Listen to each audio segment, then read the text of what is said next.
Well, the Five Nights at Freddy's movie is a big hit at the box office, I think to the surprise of many. 130 million globally on your opening weekend.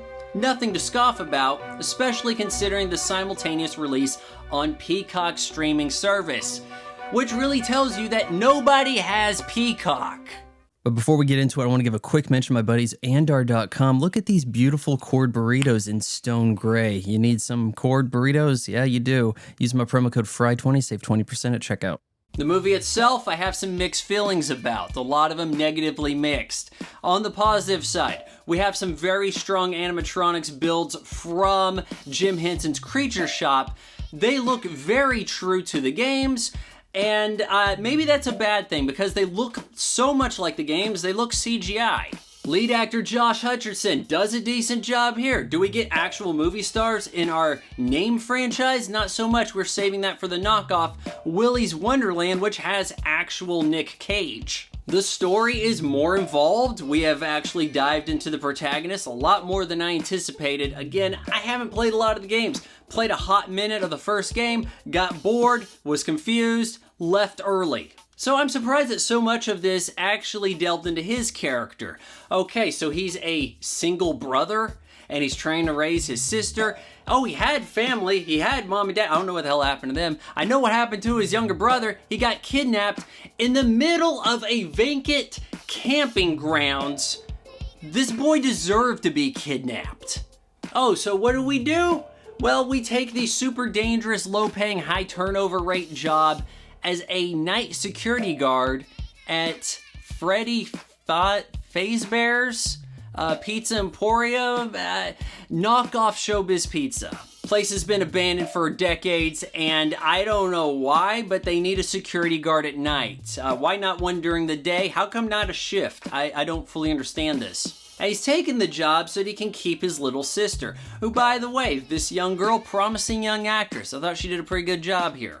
So Mike, as I haven't said his name yet, he likes to pass out while on the job and think about Nebraska and those camping trips and losing his brother. Fun times. Somehow he seems to think that if I remember it right, I'll be able to find out who stole my brother. Oh, but at night, the animatronics like to get up and walk around, their power source being imagination or convenience. I have no idea. I suppose you can say they're infected by the souls of the kids stuffed in them, designed to be powered by, I don't know, childlike imagination or something.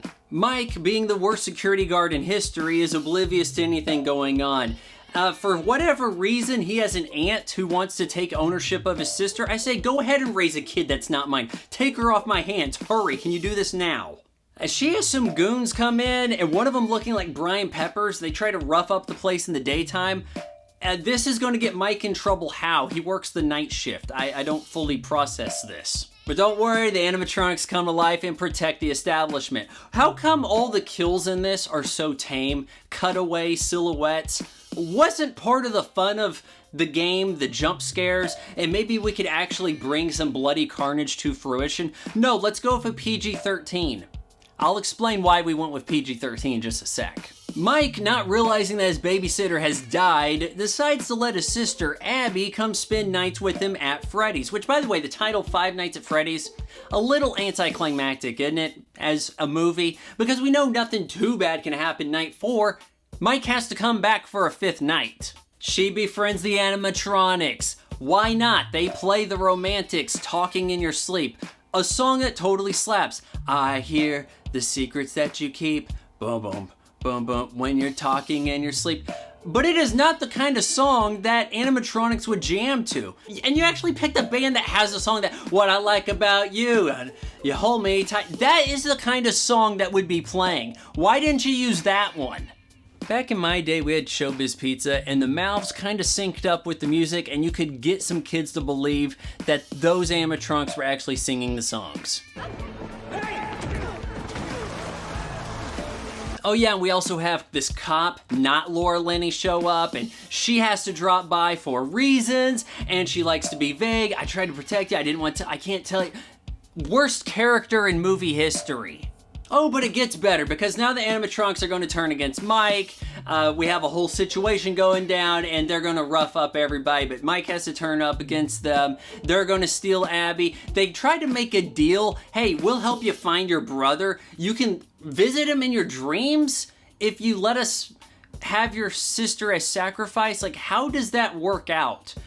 He can already dream about losing his brother. I can't process this. This is a plot point in a film that made $130 million opening weekend, while still streaming on a platform I pay like $10 for.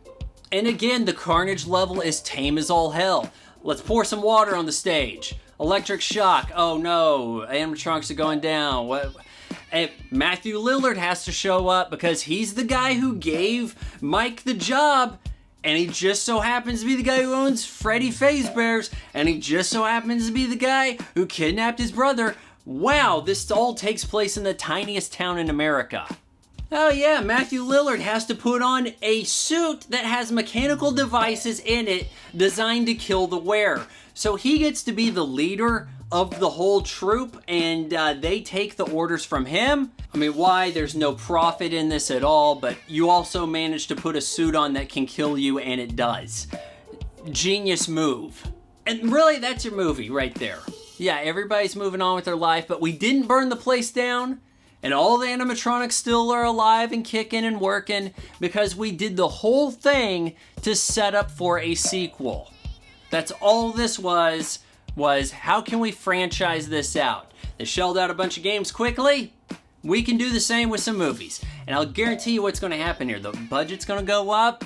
Universal says, hey, this is our most valuable franchise now, post Fast and Furious.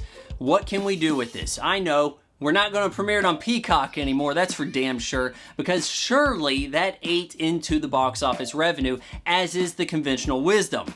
I don't see why fans of the game would like this movie so much. Does it live up to your expectations? Is it particularly exciting? It's like an hour 50 minutes of a whole ton of dream manipulation. Hell, there's also these kids whose faces go blank for no reason in the dream world, and this is hardly explored. I thought you wanted animatronic mayhem.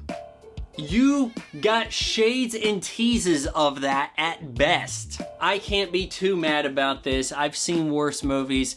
It was developed a little better than I expected, but still, I gotta say, not terribly impressed with Five Nights at Freddy's. I give it 2 out of 4 stars. Thank you for watching my son's YouTube station. It's not for everyone, but he tries. Maybe if you bought some merch below, he'll eventually get good at the YouTubing.